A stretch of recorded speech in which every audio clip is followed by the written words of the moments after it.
My cheating affair felt liberating until my husband's cold-blooded revenge left me bankrupt, jobless, and disgraced in front of my own children. Her chin held high, exuding confidence. Marcy felt no shame about her 6-week affair in Colombia. Why should she? She was successful, desirable, and stifled by life with Rick. Dr. Trey had awakened passions she'd long buried. Their affair was bold and thrilling, until Rick's furious phone call shattered the illusion. Hearing him rage about her brazen adultery startled her, though part of her admired his sudden backbone. As weeks passed, Trey's charm faded. Once he sensed her marital troubles, he became controlling, cruel, and mocking. What once felt freeing became degrading. Yet Marcy refused to admit regret. She endured his taunts out of pride, but the affair ended coldly, with Trey trading seats to avoid her on the flight home. Meanwhile, Penny, a colleague entangled in her own affair, revealed that Rick had threatened to expose her. Josh, Penny's husband, was not a man known for forgiveness. Sure enough, a process server ambushed Penny with divorce papers as soon as they landed on U.S. soil. Marcy feared being served divorce papers but felt relieved when no one approached her. It confirmed what she believed: Rick was too weak to leave. She convinced herself he was home, hurt but still devoted, waiting for her return. After 6 weeks with Trey, she was eager to reassert control, imagining Rick desperate to have her back. Her confidence shattered at the Ambassador Hotel. Expecting Rick's presence, she found an empty lobby. Dismissing a flicker of worry, she strode to the front desk. One by one, her credit cards were declined. A sick feeling crept in. Forcing a smile, she demanded another attempt, but the clerk remained firm. Ignoring the whispers behind her, she stepped aside, certain Rick had an explanation. Marcy's unease deepened when her call to Rick failed. His number was disconnected. Panic flickered. Then a suited man approached, handing her a manila envelope. "Rick wanted you to have this," he said. No mention of legal service, no apology, just the unknown. Tearing it open, she found a typed letter and a smaller sealed envelope. As she read, shock tightened around her. Rick hadn't forgiven her. He had transformed, cold, vengeful, far from the passive man she once dismissed. Her pulse pounded as she absorbed each line, but one phrase stood out. "You apparently justified your actions by concluding I had a whirlwind affair with Dedra in Iraq. I did not. Our single indiscretion never crossed the line into intercourse." He described comforting a traumatized comrade, then compared it to her carefully planned liaison. She remembered the smug justification she'd used whenever guilt threatened to bubble up. She pressed her lips tight, forcing herself to read on. "I know you also had an affair while I was assigned to Korea," the letter continued. "Someone told me about your strange parking routine at the Red Roof Inn. You never admitted it, but you and I both know what really happened." Anger heated Marcy's face. That was old history. Why bring it up now? They'd survived that time. She'd been discreet, or so she'd thought. Yes, it had been thrilling with the anesthesiologist who worked the night shift. Yes, it had ended the moment Rick returned. But it shouldn't matter now. She continued reading. "From your letter, I see you decided we live in a relationship where one spouse unilaterally does whatever they want. No approval needed. I suppose turnabout is fair play." Marcy's pulse raced. Turnabout? Rick was threatening something big. Each subsequent paragraph confirmed it. He'd sold the house, drained bank accounts, quit his phone plan, and was about to vanish on an extended RV trip. She read feverishly, ignoring the curious glances of passers-by. Then she discovered the deeper horror. "I shared the evidence of your extracurricular adventures with HR at the hospital. I have a contract ready for them to sign, guaranteeing they'll terminate you and your dear Dr. Trey to avoid me suing for failing to enforce their morality clause. Monday morning should be quite eventful for you." Marcy's heart lurched. She had once walked those hospital halls with pride, known as a skilled, if blunt, nurse. Losing that job, her identity, would devastate her. But Rick wanted exactly that. "I gave our children copies of your photos and videos with Trey," his letter read. "I told them the truth. I'm leaving for a long trip.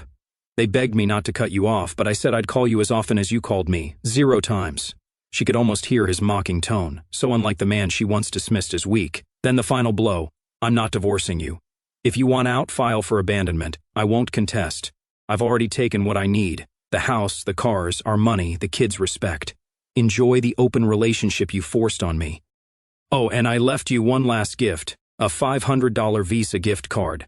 That's all the plastic you have left." Her hands trembled. Rage, humiliation, and fear twisted in her gut. She shoved the letter back into the envelope, refusing to acknowledge the pathetic gift. Tears threatened, but her pride held them back. Lifting her chin, breath shaking, she cursed Rick's name. He was the villain. He had ruined everything. Straightening, she marched to the front desk and slid the envelope onto her purse. Snapping her fingers, she demanded, "I need a room. My husband left me in a bind, but I can pay cash if necessary." The clerk hesitated. "We accept cash, ma'am, but we require a deposit and valid ID." Her stomach tightened. How much did she even have? Digging through her purse, she found barely $100, far from enough. Gritting her teeth, she tore open Rick's smaller envelope and pulled out the $500 gift card. Forcing a smile, she said, "Try this."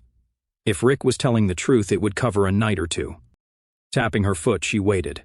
The card processed. Relieved but seething, she paid for a single night. "Room 1010, Miss Weston," the clerk said. "Enjoy your stay."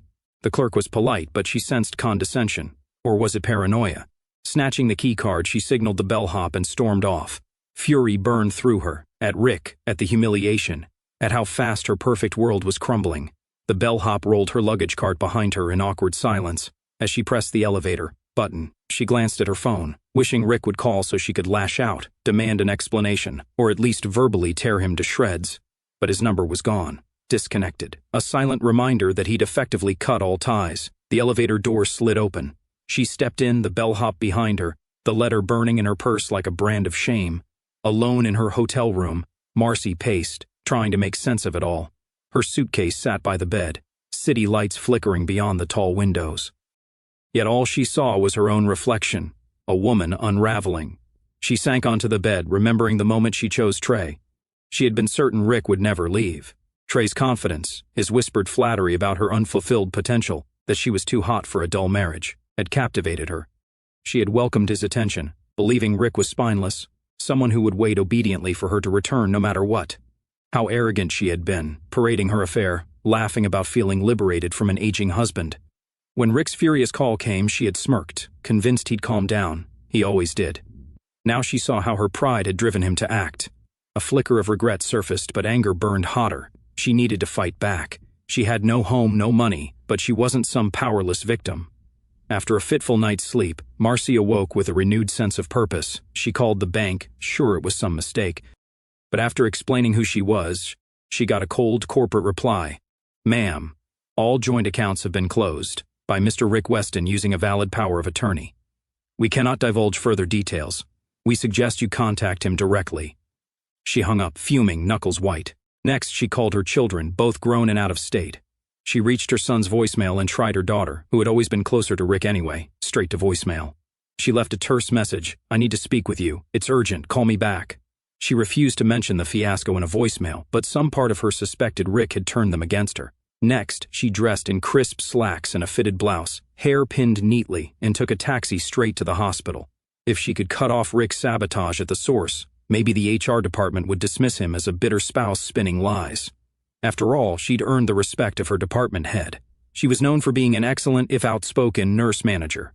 They needed her skill and experience. Let them try to tarnish her. She'd fight tooth and nail. She arrived just before lunch, ignoring the curious stares of colleagues in the lobby. Word must be spreading. She marched to HR, expecting a quick resolution. A stern-faced woman behind the main desk greeted her. The nameplate read, "Miss Washington, HR Manager."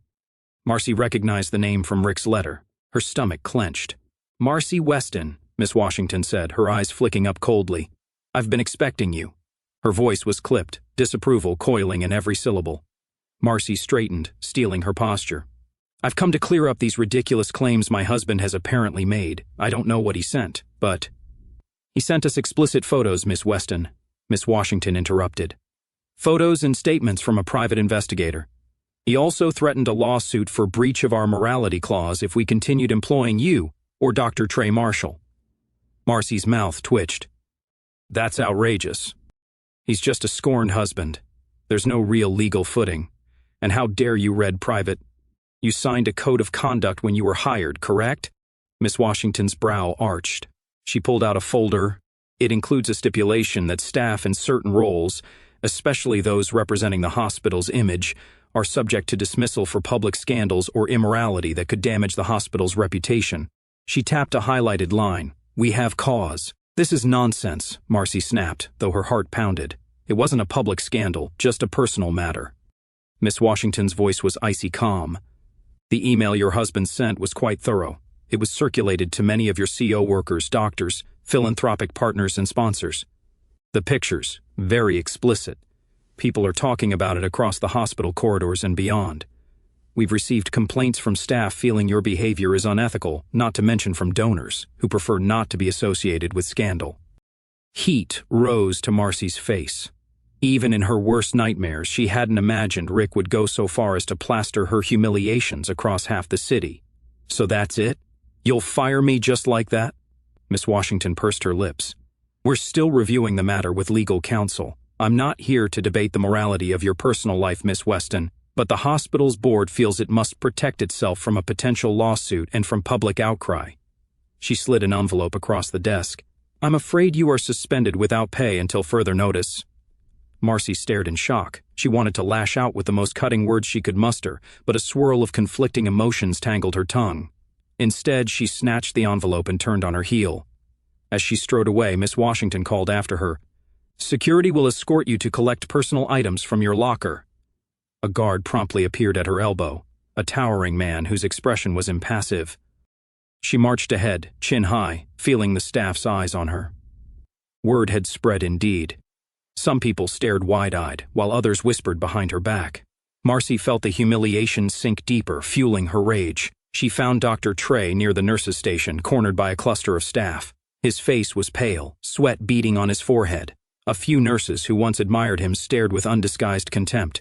He saw Marcy and scowled, though there was fear in his eyes.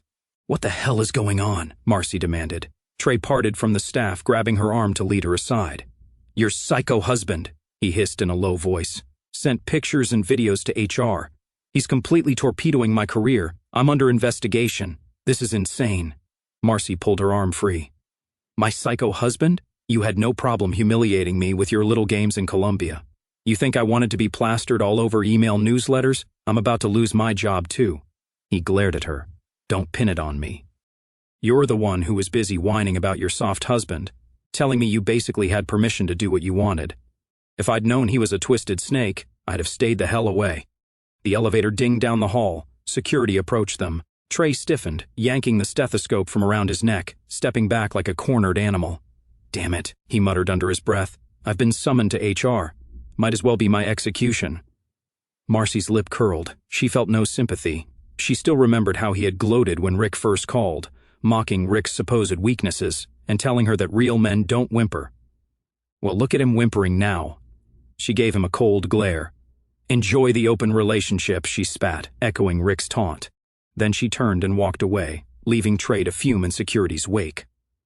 Marcy was nearly out the hospital door when a familiar voice spoke from behind. She spun around to see Leslie from next door, the very neighbor with whom Marcy had tried to orchestrate a swinger lifestyle behind Rick's back. Leslie's arms were crossed, her face a study in disappointment. "Well, if it isn't the famous world traveler," Leslie said icily, her eyes flicking up and down Marcy's still stylish outfit. "I assume you've read Rick's letter by now." Marcy's stomach flipped. "What are you doing here?" "Vincent had a checkup," Leslie said. "I thought I'd drop by HR to file some paperwork for a new part-time position I'm taking. And guess what? I see your face all over the building. Artemis." Marcy swallowed, her arrogance colliding with the stinging shame of being recognized in the middle of her downfall. "I'm sure you're having a grand time," she said. "Save your judgment. I hear you and your husband are into swinging, so don't pretend to be righteous." Leslie's lips parted in a bitter laugh. "Swinging, yes, but not cheating. There's a difference. Vincent and I share everything openly, no lies or secrets. You tried to rope me into your fling with Trey behind Rick's back. That's not how it works. You got yourself into this mess." Marcy bristled. "Don't you dare lecture me. You fed ideas to me for months, flaunting your open lifestyle, and look what it did to my marriage." Leslie shook her head. "Don't blame me for your choices. Rick's a good man. If you'd had an honest conversation with him, who knows what arrangement you could have reached. Instead, you lied, manipulated, and humiliated him. I had no clue you never even told him about your plan." Marcy clenched her fists. "You're defending him after he's destroyed my entire life? He sold my house, took my money, turned everyone against me. He's the real monster here." Leslie's gaze hardened. "You made him that way. Actions have consequences, Marcy. I told him as much over dinner. He wasn't interested in sleeping with me, by the way. He found the idea nauseating, given how you tried to drag us into your deception. Fire lanced through Marcy's cheeks. She wanted to hurl an insult, but the words wouldn't form. Finally, she managed to sneer. Tell him I hope he has a great life in that crummy RV. You can both keep your sanctimonious nonsense. She pivoted on her heel and stalked off, ignoring the gathering stares. By the time Marcy left the hospital, dark clouds loomed and rain fell in sync with her mood. She was suspended, likely to be fired. Her credit cards were canceled. The house she once called home now belonged to a young couple. She pictured the backyard, deck where she had once dreamed of freedom. Now it was theirs. Digging out her phone, she called 2 former coworkers for help. One, hesitant, mentioned Rick had sent evidence. The other refused to answer. Their rejection fueled her anger. So what if she'd strayed? Marriages survived worse. How dare they judge her? With nowhere to go, she returned to the Ambassador Hotel, forced to survive on Rick's humiliating gift card. In the taxi, she simmered. She had to find Rick. She tried old neighbors, even the real estate agent who had sold them the house. No one answered. He had erased every trace of himself. That night, Marcy stayed in her hotel room, staring at the city lights mocking her with their normalcy. She checked her phone. No calls, no texts, no support. But her inbox overflowed. Daring to look, she found forwarded emails from Rick, photos of her in bed with Trey. Disgust twisted in her stomach. The subject line stung. My wife's new life, doctors without morals, open relationships her side only. He had sent them to friends, family, even church acquaintances. Rage shook her. She paced, imagining revenge, suing him, dragging him to court. But was it slander if the photos were real? He had the upper hand. Collapsing onto the bed, she gripped the sheets, seething. How could he do this? He had turned their private mess into a public scandal. If only he had handled it quietly, they could have salvaged something. Instead, he was tearing her life apart piece by piece. Still, a small voice inside her whispered that she had lit this fuse. She quickly crushed that thought. Morning brought a flicker of hope. Her daughter returned her call, leaving a voicemail that was heartbreakingly stiff. Mom, I just got your message. I'm not sure what to say. Dad told me everything. We saw the photos. He was thorough. I'm really disappointed, Mom, and I'm worried about him too. He's hurt and bitter. He said he's leaving for a while. Look, I love you, but I can't support what you did. I don't want to be in the middle of your war with Dad. Maybe someday we can talk, but I need time. I'm sorry. Marcy closed her eyes, tears threatening. Her own daughter had condemned her. She called again, voicemail. She tried her son. No answer. Desperation crept into her voice as she left a message. Please, just let me explain. It's not what it seems. But she knew Rick had controlled the narrative. She spent hours searching for lawyers hoping to sue Rick, but every firm rejected her. One was blunt. If the evidence is real, it's not defamation. And without money, you can't challenge asset sales. She hung up, cursing. She had nothing, no job, no assets, no support. For the first time, true desperation hit. That afternoon, a strange email appeared. Her heart jumped. Rick? She opened it, scanning quickly. Marcy, you're probably ignoring me, but I'll try anyway. I set up this temporary email, so don't bother tracking me. I'll shut it down soon. Now you know how it feels to have your life twisted without your say. You created this system.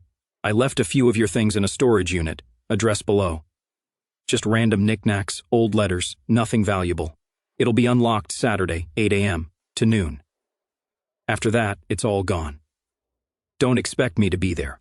I've already started my trip. Let's say I'm a few states away. The open road is beautiful. I guess this is me being generous one last time.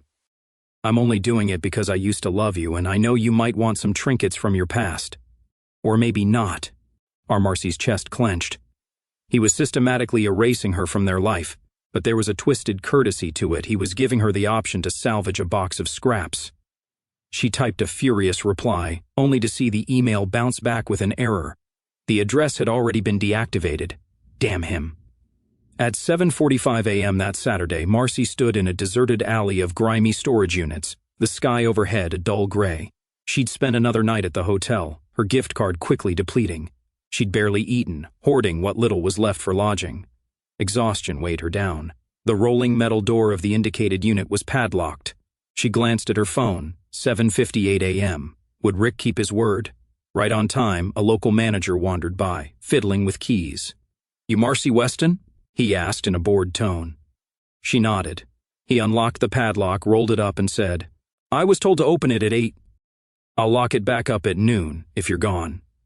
She stepped inside, her eyes adjusting to the dim light. She saw 4 or 5 boxes lined up, each labeled in Rick's familiar handwriting.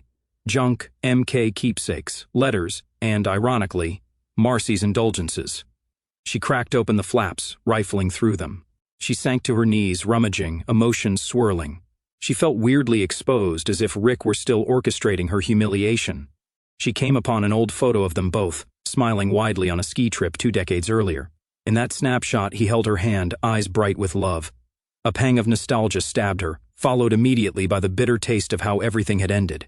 She tossed the picture aside angrily. Time crawled. She didn't know what she was looking for, maybe some sign that Rick still cared. But every item was simply a relic of a marriage that had once been real. He had curated these boxes to show her exactly what she'd tossed away. By 9:30, she'd sorted the items she truly wanted. Mostly personal mementos, not worth money but brimming with sentimental weight. She considered leaving all the old love letters behind, but some perverse part of her stuffed them into a bag. She didn't want him to be the only one with the full story. She lugged the boxes to the sidewalk, hoping to flag a taxi. She was determined to keep what was left of her identity. Then came a voice from behind. An older woman stepped from a car, her face etched with polite concern. Marcy, I'm Emily Wellman. My husband and I bought your house from Rick. Marcy's breath caught. She remembered Rick's letter. The young couple was named Rod and Emily Wellman. This woman looked older than Marcy had expected, but maybe the stress of a growing family weighed on her. She gave a cautious nod. Yes, I'm Marcy. I'm sorry to surprise you, Emily said. Rick told us about this storage unit. Said we might want to pick up a few leftover things included in the sale. He said we could coordinate with you. Emily paused, looking uncomfortable. I just wanted to say we don't want any trouble. We never expected your home to be sold under these circumstances. Marcy's face contorted in anger. My home? Yes, well, it's done. Congratulations on benefiting from my husband's little revenge spree. Emily's eyes filled with sympathy. I shouldn't pry, but I can see you're going through a lot. If it's any consolation, the sale was legal. I know that's not comforting, but Rick told us you wanted a fresh start. I guess that wasn't entirely true. Marcy almost laughed bitterly. He's an expert at lies now, apparently. I hope you enjoy the hardwood floors and the brand new deck I paid for. Emily shifted awkwardly. If you'd like, we could let you visit sometime, if you have any memories in that house you'd like to. Marcy snapped, tears burning her eyes. I don't need pity.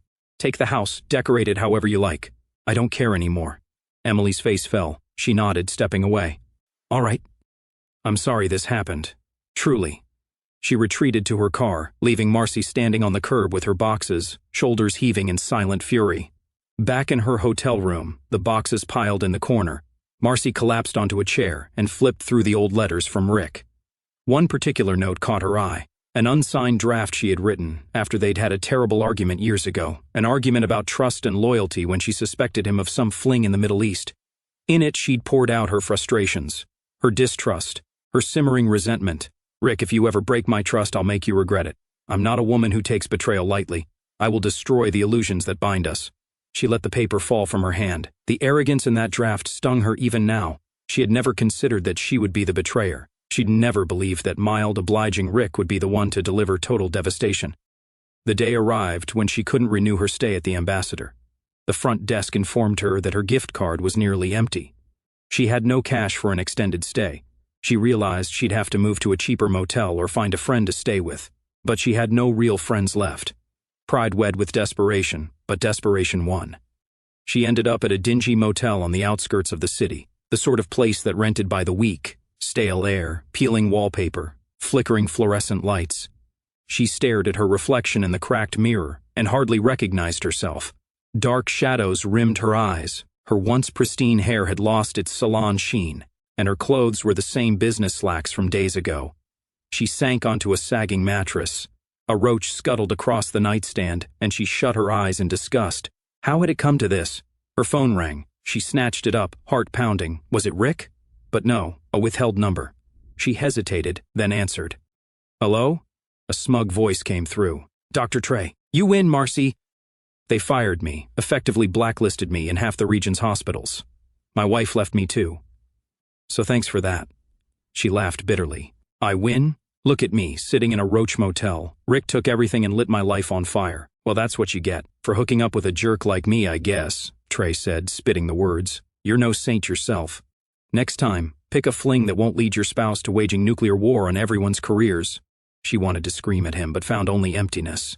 After a few seconds of silence, Trey hung up. She tossed the phone aside. The last faint glimmer of excitement she once felt with Trey was now replaced by utter loathing. In a moment of pettiness, Marcy decided to do one last reckless thing. She still had the phone number of an old buddy of Rick's from the military, a man named Ferris. She recalled Rick used to share details about his travels with Ferris. If anyone knew Rick's whereabouts, maybe Ferris would. With trembling fingers, she dialed. Ferris picked up. Hello? Her voice was tight. Ferris, it's Marcy Weston. He sighed audibly. Yeah, Marcy. Rick told me not to talk to you. Her nerves flared. Don't you dare hang up. I know Rick is feeding you lies. Tell me where he is or... I'm sorry, I can't help you, Ferris said firmly. Rick's been through enough. You want to fix your mess, do it yourself. He asked for space. I'm giving it to him. And then he clicked off. Fury whipped through her.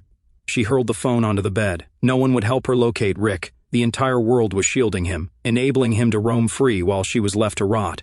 A week crawled by, then 2. Her suspension from the hospital became an official termination. A letter arrived at the motel. Your position is hereby terminated for cause per the Code of Conduct violation, effective immediately. Word of her scandal spread across the local healthcare network. She found no open doors. Meanwhile, the money from Rick's humiliating gift card was gone. She was forced to pawn her remaining jewelry for a fraction of its worth.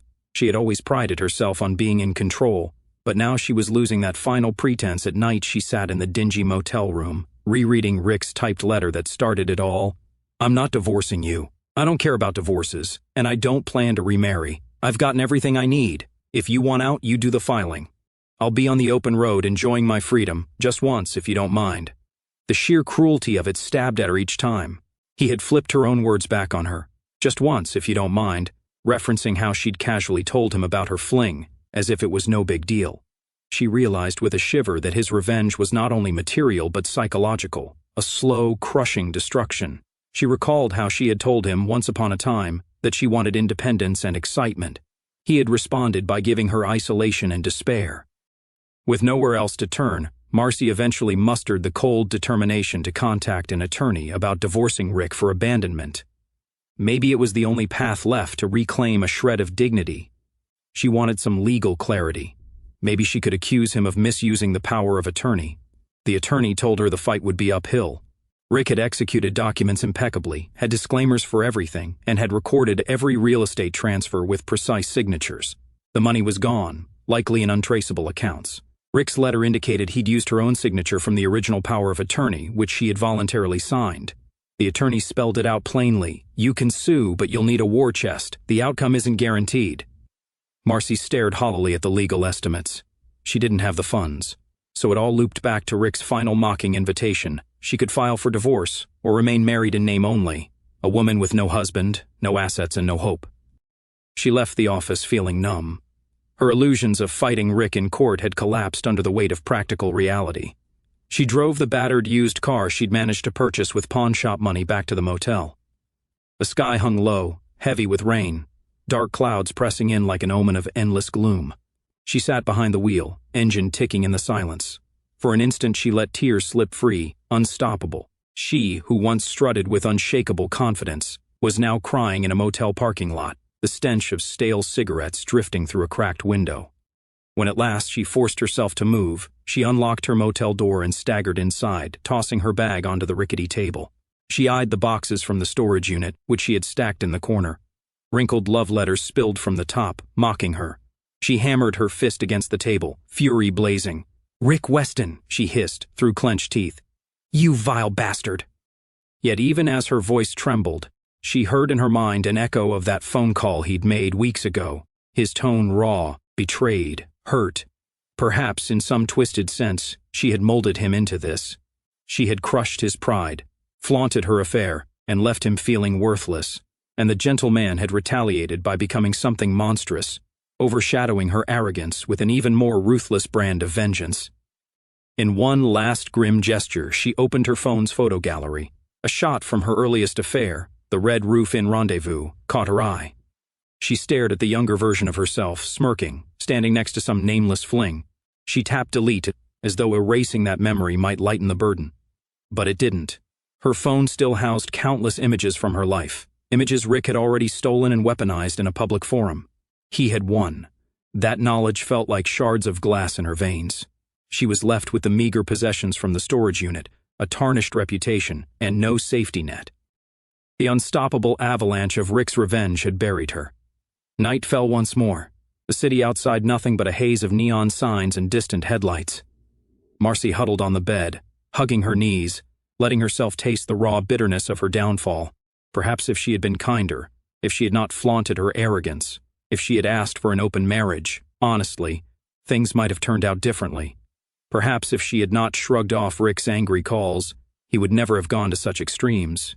She loathed him, but some part of her recognized that the seeds of his hatred had been planted by her own hand. So ended Marcy Weston's illusions of invincibility.